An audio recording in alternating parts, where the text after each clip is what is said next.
Tonight, the mother of a Cambridge woman imprisoned in Hong Kong. She's very saddened by the situation. She wants to come home. On the arrest of a man connected to her case. The person who recruited Jade for this job, and that's where we're at. The latest twists and turns in what police have called an international drug smuggling ring. Losing a little ground as a tech talent hub. It really just comes down to, I think, the crawlback from some of the other major metros. The reason for the region's drop in the latest edition of a major real estate ranking. Plus, lighting up the field. It's going to be amazing, but everyone's going to have a chance to try it. A decade-long Laurier tradition of opening up the game. I thought it was very important that we kept this tradition going, not just for the Lighthouse, but equally as important for our players. And giving back.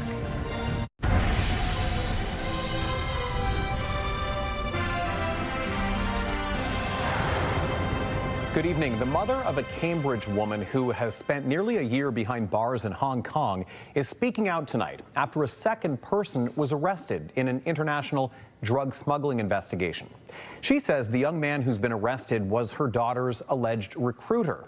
Let's go to CTV's Alexandra Hollick now, who's been following this story and joins us live with the latest. Alexandra, you had a chance to speak with the mother earlier today. What did she have to say about this latest arrest? She says it's bittersweet because while she's pleased to see progress in the investigation here in Canada, her daughter Jade is still in Hong Kong with no word on when or if she'll be able to return home. She just want to say thanks. That she loves us, and thanks for raising me well. Tracing the letters of her daughter's handwriting, Nadiria treasures the pages sent to her from a Hong Kong prison. That's where 20-year-old Jade is, a world away from her Cambridge home. You try to preserve where that life ceased to exist, because that is what gives hope that she will come back and then life will pick up again. It's been nearly 1 year since Jade was stopped at Hong Kong International Airport, where authorities found 25 kilograms of cocaine hidden in a checked suitcase under Jade's name. She was one of 4 Canadians who say they were tricked into being drug mules, caught with nearly 100 kilos of cocaine. She believing that it's a legit job, you know, and she accepted the job, and instructions were given to her, and she followed the instruction, not knowing that she was being recruited, being trafficked as a drug mule. Her mother says she was recruited online by Cambridge resident Cameron D'Souza, who she knew through a mutual friend. Last week, Waterloo Regional Police arrested 20-year-old D'Souza, charging him with exporting a Schedule I substance and conspiracy to commit an indictable offense. CTV News Investigative Unit W5 spoke with D'Souza earlier this year, who denied having any knowledge of the drug smuggling scheme. I thought it was jewelry. I promise, I thought it was jewelry. I am sure that Cameron is now understanding his errors and his mistakes and what he has done. Whether he knew or not, I don't know. Nadiria says she's pleased with the progress being made in Canada, especially since D'Souza is the second person to be charged in the case following a Markham man in June.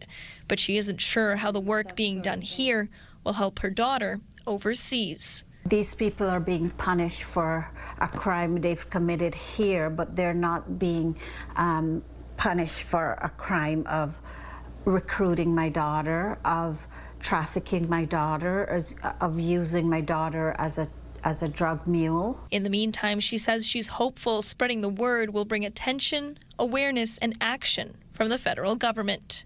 Ultimately, the ultimate goal is to get Jade home, but also I know it's not just my child. There are other innocent ones that got recruited just like Jade.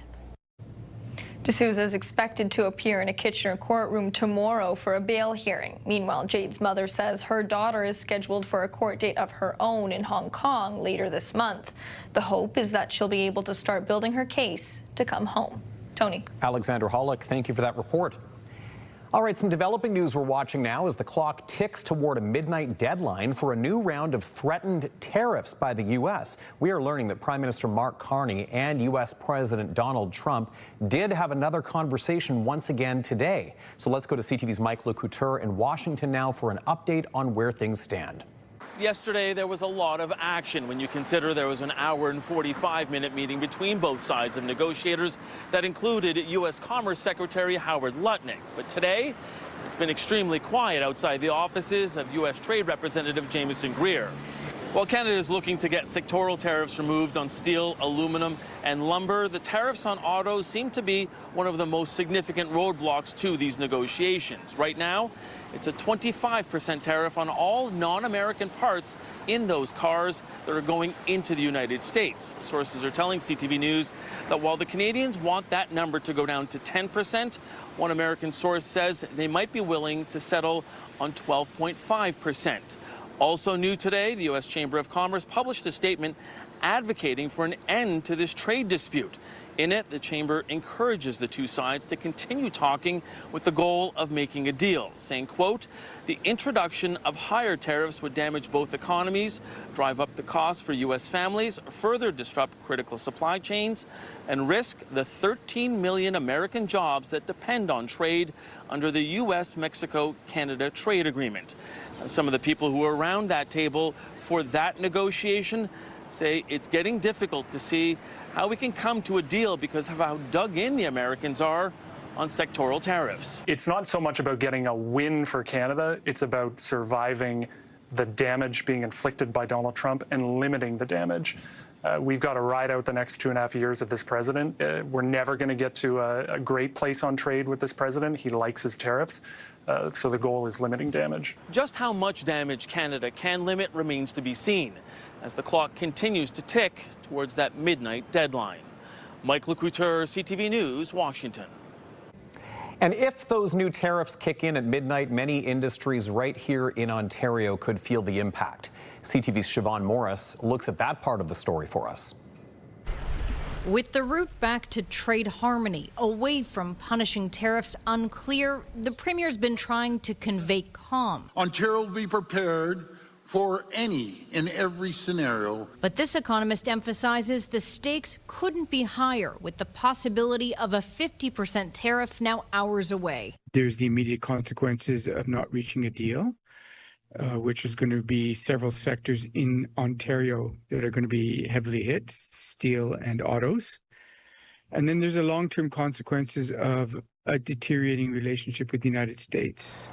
Canadian negotiators are said to be mulling over reduced tariffs on the auto sector. But Treffler explains in a business with slim profit margins, 25% is beyond the pale. Even getting down to 15% is beyond the pale.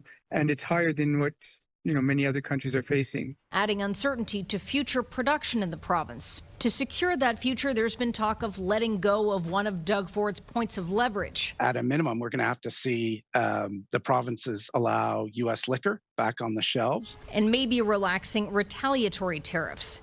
Those kinds of leaks about options are encouraging to at least one observer. This is typically what you see before a deal emerges, and sometimes it's darkest before the dawn in these circumstances. That report from CTV's Queen's Park Bureau Chief Siobhan Morris. All right, time for a first look at the weather. Let's head over to Ashley Bacon in studio on this Tuesday. Love the blue. Thank you. And it reminds me, we were seeing less blue in the sky, it felt like today, with each passing hour. You got it, Tony. We're starting to see a lot more overcast right now, and that's because, well, we talked about it yesterday, a little bit of rain is on the way. The good news is, though, most of it expected to fall through the overnight hours and tomorrow morning. So it doesn't mean that we'll necessarily have rain your entire Wednesday, but let's talk about what's happening right now. As we take to our satellite radar, you can see that overcast just sort of hovering around Waterloo region. Small patches of pop-up showers already just south south of us, more towards London this hour. Now, we will start to see showers overnight and into tomorrow morning. But right now, 24 degrees out there, a south by southwest wind at 20 kilometers an hour. So that wind is picked up. It was about 9 kilometers an hour during our 5 o'clock program. So it's starting to pick up out there. But as we look at what's happening around southwestern Ontario, temperature-wise, very nice conditions still, Tony. 24 degrees for the most part throughout most of the region. And as I said, although temperatures are going to remain comfortable, tomorrow might be a little bit of everything, but I'll have those details coming up a little later. Okay, Ash, thank you so much. We'll talk to you shortly. An old tower is the source of a new headache for some residents in Hespeler. Crews are dismantling the tower on the former Forbes estate with plans to move it to a nearby park. But some are skeptical about the city's plan to preserve this piece of history. CTV's Jeff Pickle is live now at Jacob's Landing Park along the Speed River in Cambridge, where all of this is happening. Jeff, this actually is the location where the tower will be moved to. That's right, Tony. Just behind me here, the foundation has actually already been dug, and down at Forbes Estate, crews are taking apart that tower stone by stone. They'll then be trucking it down here and reassembling it piece by piece here, all to create a new feature, a lookout to look out over the Speed River. But some people in nearby apartments, they're concerned where that lookout will be looking into. A new development is underway in Hespeler. Fusion Homes is building on the Forbes estate, the original home of Jacob Hespeler. On it are some important heritage assets, including what is known today as the Forbes Tower. And the Forbes Tower was an agricultural building used likely to house farm animals. After a tense battle at City Hall in 2022, the city approved a move of the 19th century stone tower still standing on the site.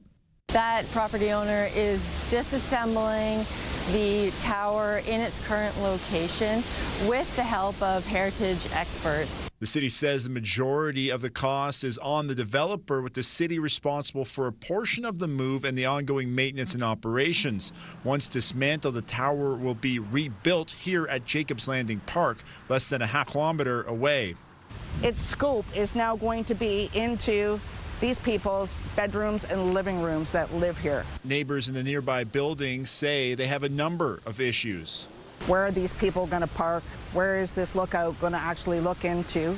Our building, or upstream or downstream? We've gone to the meetings with the city, and we're asked basically, why did they even move it off-site? The primary concern is over parking and having a lookout tower looking into their homes. And now we're going to have a tower to look at, and obviously a tower to look back on us. The city says the relocation will add to the city's vibrant river park system and will be positioned to look downriver and not into people's windows. Certainly throughout Cambridge, the river systems are such a critical piece of our identity and our cultural heritage throughout Cambridge. The city says they hope the building is rebuilt by the end of the year. Again, the city says that the elevation and the way that tower is positioned, they hope it will mitigate some of those privacy concerns, having people look down the river towards the dam behind me there. But still, many of the concerns amongst those neighbors persist around this project. Tony? Okay, Jeff, thank you. Jeff Pickle live in Cambridge with that report.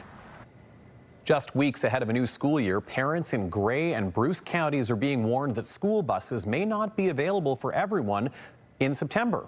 A notice that was posted yesterday by both the Blue Water School Board and the Bruce Grey Catholic Board says efforts to negotiate a new contract with local school bus operators have so far failed.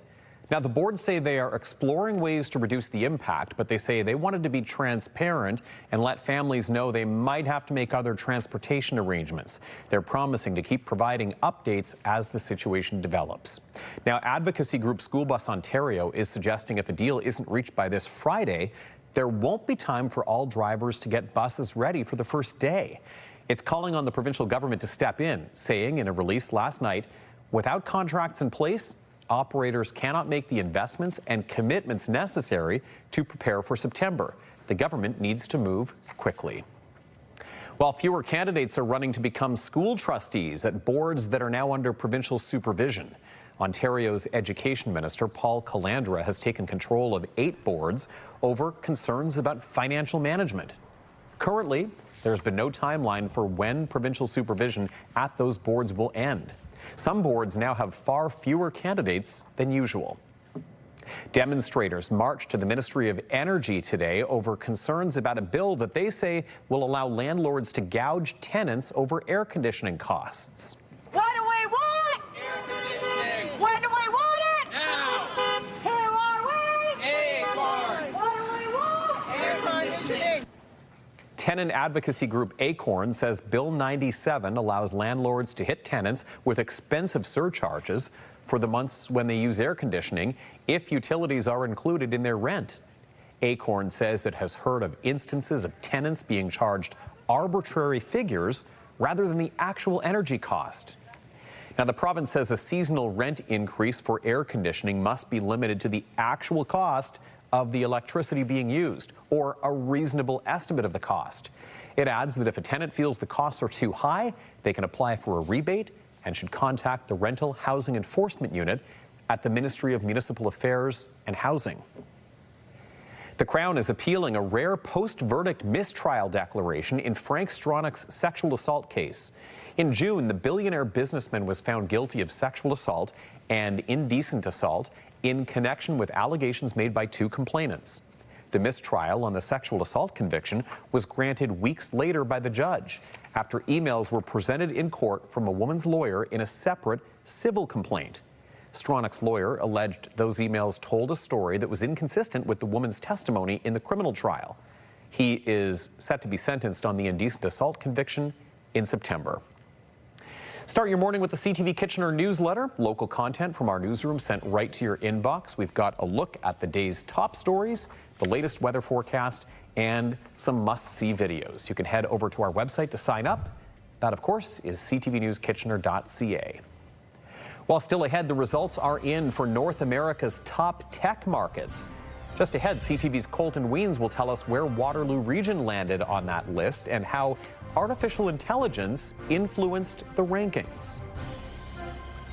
Well, get your umbrellas ready. Rain is on the way. Just how long are we expecting it to last? I'll have those details along with your long-range forecast coming up. Stay with us. Download the CTV News app and stay on top of local stories as they unfold. We go to a dramatic scene unfolding. Customize your feed and watch live wherever you are. CTVKitchener.ca, your home for news. When you see it happen, send it to CTV News.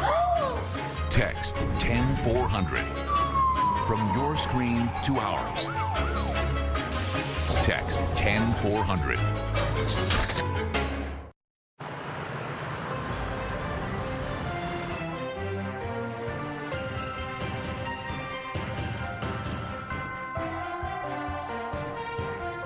A mosquito trap in Kitchener has tested positive for West Nile virus. It's the first positive mosquito trap in Waterloo Region this year. Public Health says there have been no reported human cases so far.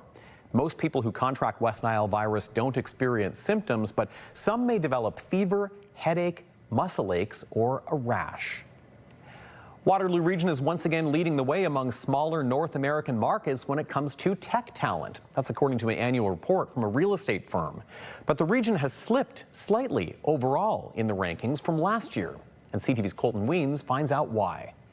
Waterloo Region remains one of the top technology hubs in the United States and Canada, placing 10th in commercial real estate firm CBRE's latest tech talent report for 2026. The Waterloo Region continues to kind of punch above its weight, driven by like AR world-class pipeline, the talent pipeline. We've got strong AI capabilities and one of Canada's most innovative business ecosystems. The report ranks the top technology employment markets across 75 U.S. and Canadian communities. Last year, Waterloo Region ranked 7th, but dropped 3 spots to 10th in this year's report. It really just comes down to, I think, the crawlback from some of the other major metros. Cooney works out of CBRE's Kitchener office and says Waterloo Region is the only small market in the top 10. Nearly 42,000 workers in the community are in tech, making up just over 12% of the total workforce locally, and 67% of those are software engineers.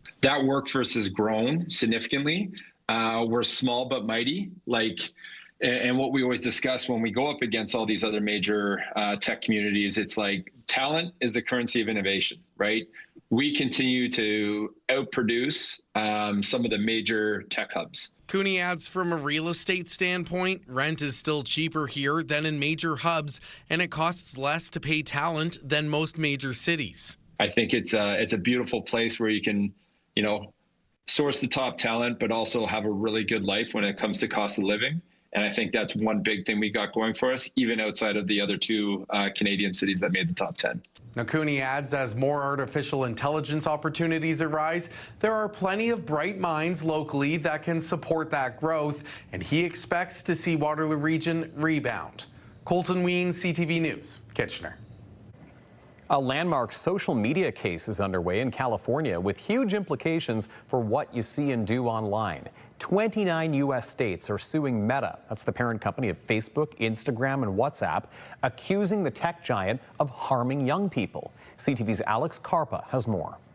What were you talking about? Jocelyn Lalonde has 3 kids, including 11-year-old Josephine. She doesn't let any of them use social media, saying she's concerned about the impacts it has on young people. Social media in our home is not an option, but I think it's important, of course, to have media literacy and to talk about these things, so we don't shy away from the conversations. Her concerns echo the questions now being asked at the heart of the Meta trial in the United States. A bipartisan group of 29 U.S. states is suing Meta, accusing the company over claims Instagram and Facebook were designed in ways that harm young users' mental health. These are some pretty serious claims. Meta tried every sort of legal theory that it could to get the case dismissed before trial, and those were basically unavailing. So there's a great deal of peril for Meta. Meta is expected to tell the jury that the company made efforts to keep kids safe online. Experts say this is the biggest legal test on social media's effects on young users. This is the reckoning that opponents of social media have been waiting for years. At the beginning of June, Ottawa introduced the Safe Social Media Act, which proposes a 16-year-old minimum age requirement for social media use. Manitoba was the first province to announce a possible full ban in April. Tech analyst Carmi Levy says the trial could reshape the entire social media landscape. How the legal processes in cases that are currently in play in Canada will play out will largely depend on the precedent that's set in this American case. Meta co-founder and CEO Mark Zuckerberg and Instagram chief Adam Mosseri are expected to testify at a trial that is scheduled to last for 6 weeks. Alex Carpa, CTV News, Winnipeg. We have a live look outside now near the Speed River in Cambridge, and you can see some sun poking through, which is kind of nice because, as Ash and I were discovering a little bit earlier and discussing a little bit earlier, in fact, the clouds are rolling in, and we've got some rain incoming as well. So enjoy that little peek of sunshine while you've got it this evening. Ash will be back with us in a few moments with a look at the long-range forecast. Also ahead, they may not be on the roster, but they make for some great teammates. We'll take you to a special training camp visit on the campus at Laurier today. And also ahead, many Canadian students facing more than just academic pressure. We'll find out more about a new take on how financial stress is taking a toll.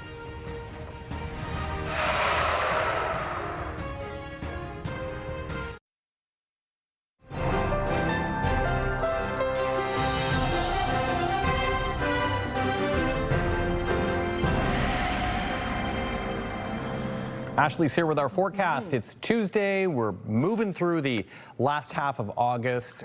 Figured we would see a rainy day sooner or later. Yes. At least it's happening at night. Yeah, absolutely. I mean, I know a lot of people like rain, Tony, so we have to keep them in mind too. But yes, I think for the most part during the summer months at least, most people want dry conditions through the day. And the good news is it does look like most of this rain will hit through the late overnight hours and then into tomorrow morning. So yes, we will likely see some rain tomorrow, but at least it doesn't look like a total washout day. Probably the best timing then for it. Absolutely. Our gardens will love it. Yep, they will. Let's take a look outside this hour from from Cambridge, Dan Lochner, our camera operator, bringing us this beautiful shot around the Grand River. And as you can see, there's a lot of overcast now drifting into our skyline. That sun's still trying to peek through, but as it starts to set in just a few hours, you'll start to see even more cloud cover creeping its way in as rain is also on the way. Let's get into our future cast because that can really help paint our picture for us. This is what we're seeing right now through that live shot, just the start of that overcast. Now that's going to continue to push through, and then as we get into the early morning tomorrow, we are looking at some more rain popping up. Now it's about a 60% chance for rain at this stage, and as a reminder, 60% chance means 60% of the area will see rain, not 60% chance likely to see rain. So there will be areas that might not get as much. We will see spotty showers, but by tomorrow evening and then into Thursday, things starting to clear right back up again. So great news there.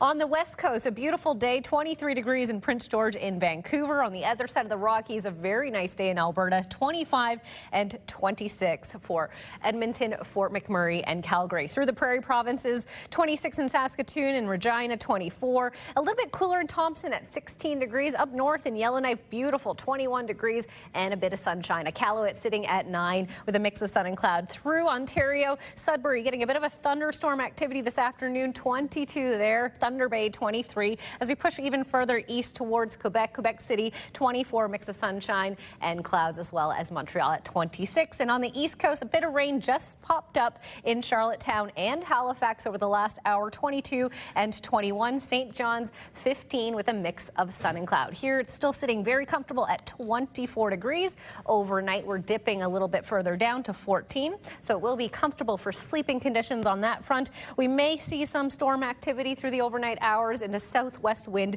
at 20 kilometers an hour. Now that wind will turn northern tomorrow, northwest wind of 20 kilometers an hour. That risk of a thunderstorm continuing into tomorrow morning. But when that sun comes out, a UV index of 7 is expected, which is considered high, so do make sure you are being sun safe out there. Sunscreen, a hat, sunglasses, and even an umbrella tomorrow. A little bit of everything. On your almanac, you're looking at a record-setting day at 1955, 33.9. Nowhere near that today at 26, but very nice out there. Sun setting at 8:21, so we are losing that daylight. We're going to start to see sunsets by the end of our news hour soon, Tony. And here's your 7-day forecast starting in Waterloo region. That sun making a full return by Thursday and Friday. Very nice temperatures there as well. But at this stage, it looks like we could see another round of rain come in just in time for Saturday and Sunday. In Lambton, Kent, Essex, similar conditions expected through your week as well. A chance for a storm tomorrow and 26 sunny days returning Thursday and Friday, and then a chance for rain both Saturday and Sunday. And lastly, in southern Georgian Bay, likely to see a thunderstorm as well tomorrow. 22 is the expected daytime high, sunny, and 24 by Thursday. And then once again, by the weekend, a chance for rain. So we're keeping an eye on that. It's still early days, though, so don't have to hold your breath too much on there. Let's take a look at today's Weather Watcher picture sent in from Lucy of this summer sunrise on Georgian Bay in Kemble.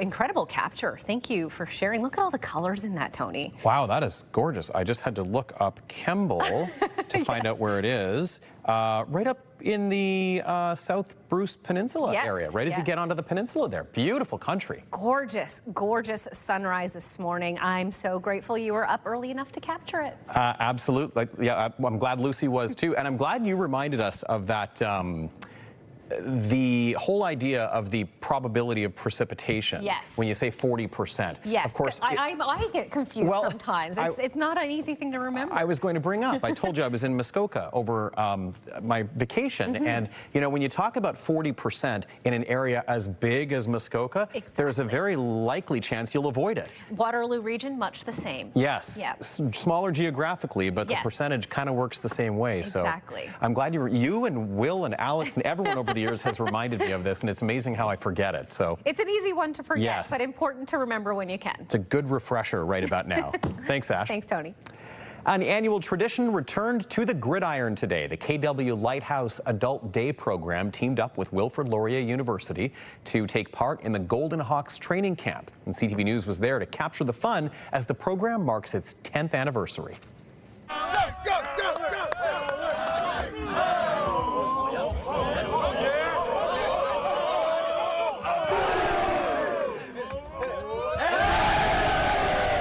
going to be amazing where everyone's going to have a chance to try it and being on TV and seeing ourselves on CTV News. I want to do my stiff arm, push them away, and bring in the big, and do my victory dance. Go, go, go, go, go!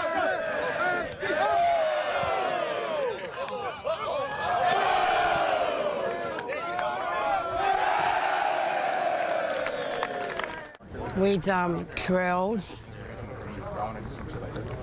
touchdown. Maddie! Maddie!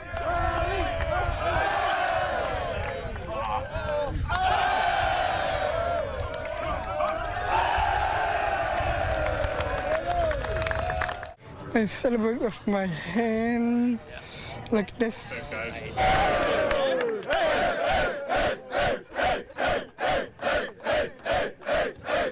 It feels good and it's very happy, and so that's why I like doing this event with Lighthouse. So Lighthouse is an adult day program for individuals that graduate high school and they're looking for something to kind of continue their life and independence and build individual goals.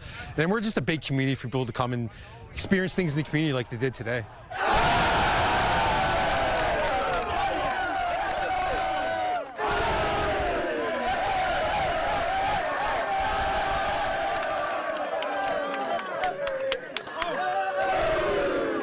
They're a part of our family, and we make sure that we make them feel as welcome as possible.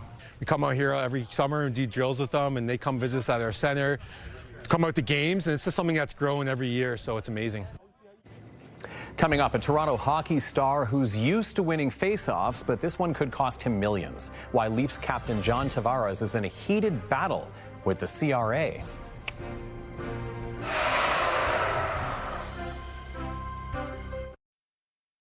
This is your CTV Kitchener Our Community Calendar. Airshow London takes to the skies August 21st to 23rd. Experience the unforgettable sights and sounds of everything from world-class aerial acts to some of the most advanced military jets. We'll see you next time on Our Community.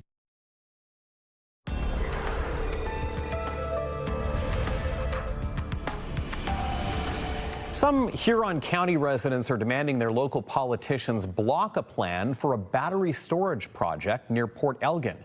CTV's Scott Miller explains.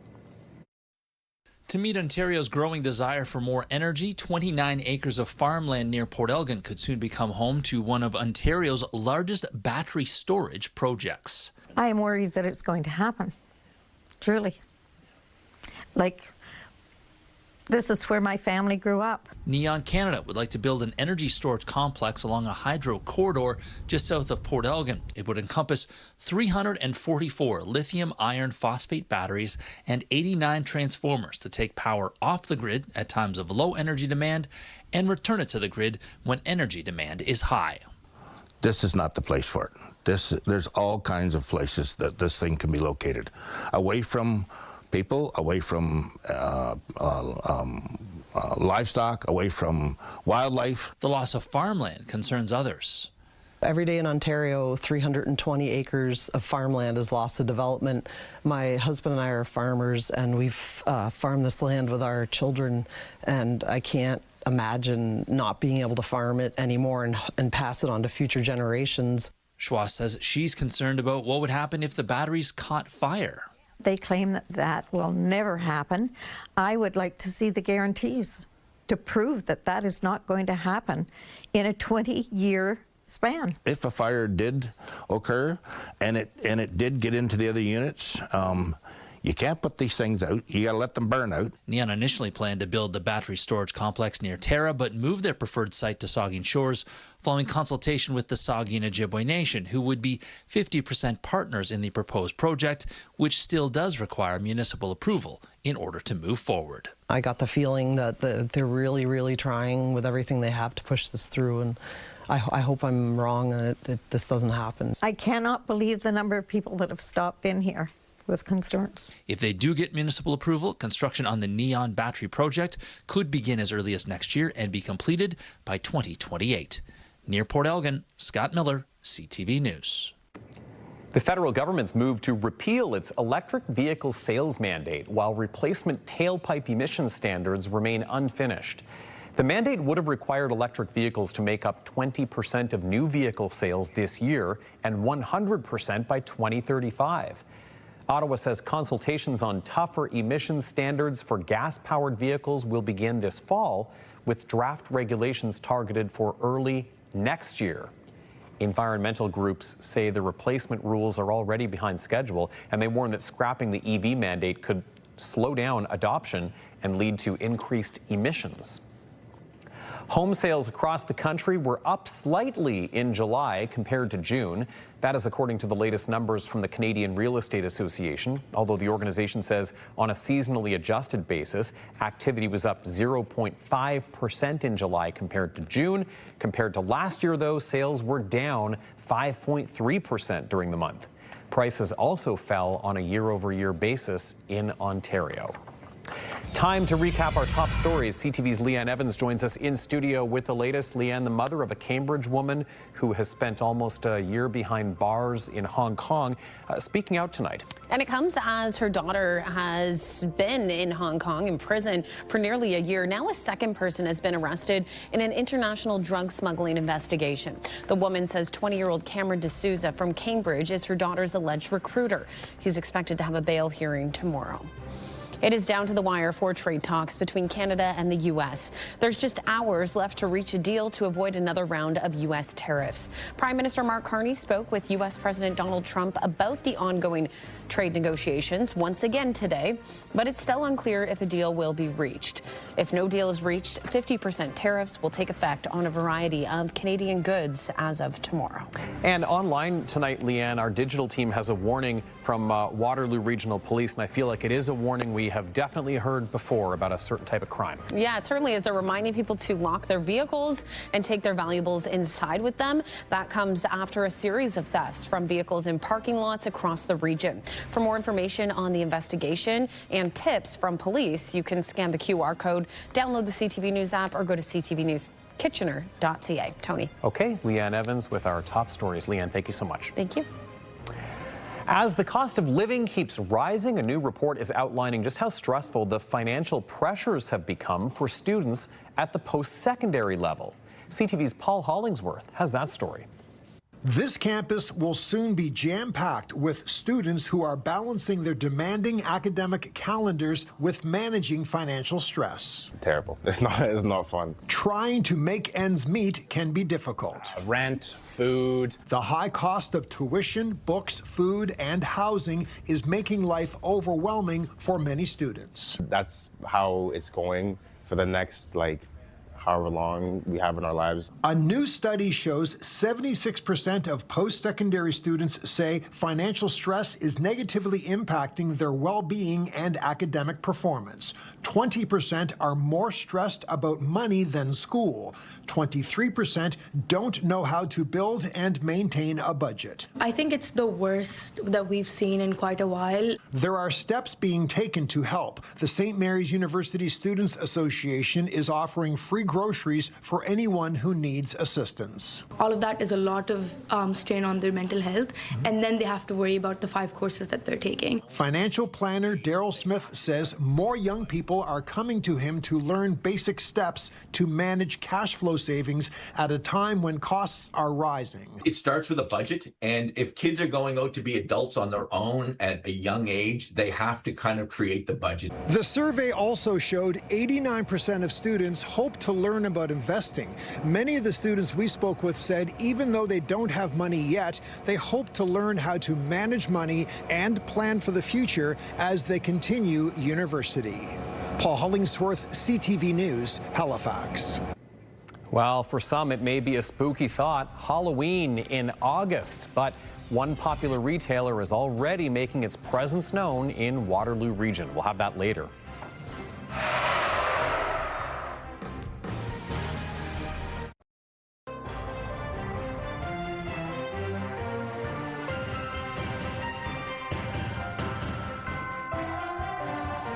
Toronto Maple Leafs star John Tavares took the stand today in a tax court case.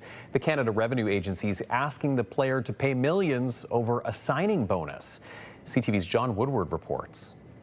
I would like to be at my cottage today. A relaxed John Tavares joked with reporters Tuesday outside a tax courtroom in Toronto, where he was testifying about the $77 million deal he inked in 2018 to come back to his hometown and play NHL hockey as a Toronto Maple Leaf. Scores John Tavares. The deal's $15 million signing bonus attracted the attention of the Canada Revenue Agency, which says he owes about $8 million in taxes on it. Tavares is appealing. Just, prove what the contract was all about and the intentions in signing it and everything that went into it. So overall, you just hope everything, can work out in my favor. Tavares already paid American taxes on the signing bonus, but the CRA says because it was paid out over several years and came with strings attached, that signing bonus is actually employment income and should be taxed at a higher rate in Canada. What's behind it is really about how do you treat the signing bonus? Is it normal wages or is it something distinct and different? In court, Tavares described the negotiations behind the deal in detail, saying Toronto's general manager, Kyle Dubas, sent him a text message just 1 minute after he was eligible to talk to other teams. He described one key consideration, the contract's annual average value. Toronto agreed to his ask of $11 million a year. One country is getting that tax. Accountant Kim Moody says a Canada-U.S. treaty caps taxes on signing bonuses, and whatever the judge decides could have a big impact on whether Canadian teams will have to factor in an employment tax on bonuses to lure players north of the border. Will this have fallout impacts that are negative against Canadian teams? And I think that the answer to that is for sure it will if the decision falls in favor of the CRA. As for Tavares, he said even if he gets a big tax bill, he doesn't regret coming to Toronto. I wasn't counting every last penny, but obviously I wanted to maximize my opportunity along with where I was going to live as I was looking to start a family soon. He said returning to Canada was never really just about the money. John Woodward, CTV News. Canada's first WNBA team, the Toronto Tempo, is hosting the Indiana Fever tonight, but comments made by one of the Fever's celebrity players are getting a lot of unwanted attention. Let's go to CTV's Heather right now in Toronto for that story. Heather. Well, one of the biggest games in Toronto Tempo history taking place here at Scotiabank Arena in Toronto, with the Tempo hosting the Indiana Fever and superstar Caitlin Clark. This is the first time she will play here in Canada, and you can see there is already a huge crowd forming with a sold-out crowd of roughly 20,000 people expected to watch tonight's game. And that speaks in part to the popularity of Caitlin Clark, who is in the midst of another dominant season as the Fever look to lock up a playoff spot with a month still to go in the regular season. But despite all the excitement on the court, there has been a lot of focus on comments made by Fever guard Sophie Cunningham, who said biological men should not compete in girls' and women's sports. I want to protect young girls in a locker room or young girls in a sport who shouldn't have to go against biological men. Now, these comments have sparked both praise and a lot of criticism. Here's what one sport management professor told us this afternoon. There isn't a huge number of trans women just in general. Like, this is not a large population, and then there's not even less that are competing in sports. And so it is this, like, they are sort of fabricating, I think, this discourse to get people riled up around an issue that doesn't exist. Now, many have said those comments undermine the growing popularity of women's professional sport, and people here tonight looking for a good game on the hardwood as the Toronto Tempo look to snap a 10-game losing streak. Heather Wright, CTV News, Toronto.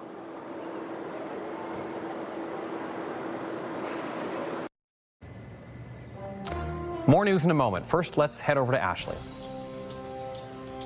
Well, we're looking at a day full of everything tomorrow. Rain and sunshine. What are we waking up to? I'll have those details after this. Stay with us. Coming up on CTV tonight, E-Talk at 7, followed by back-to-back-to-back Big Bang Theory, The Amazing Race Canada at 9, and cap your night off with Password at 10. Tonight, Canada's tariff showdown coming to a head. We could have a deal, we might have no deal, or we might have a delay. Where high-stakes negotiations with Washington stand and what the outcome could mean for Canadians. Later on CTV National News, and watch on Crave.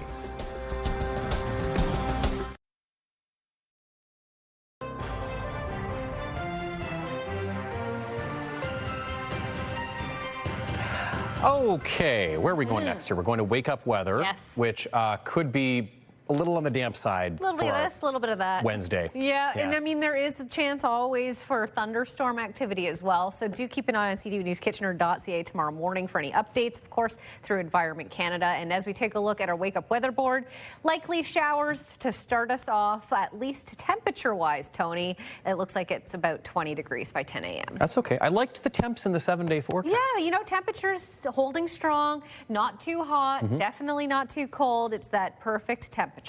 Well, we seem to have the same conversation every year around this time.